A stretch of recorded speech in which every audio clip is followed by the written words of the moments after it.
动保团体今仔早起开记者会，呼吁政府应该拍拼来推动互狗仔活动的狗仔公园，互每一个社区拢会当有一个狗仔公园。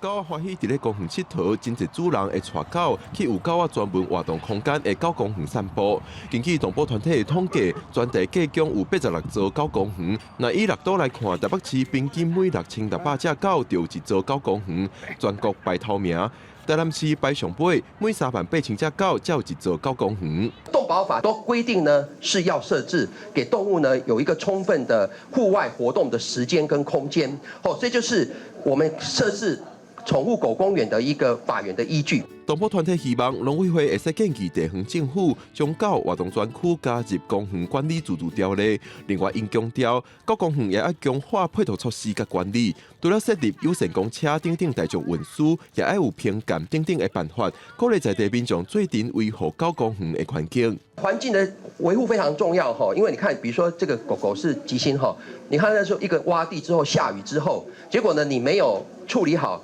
狗进去之后惨不忍睹，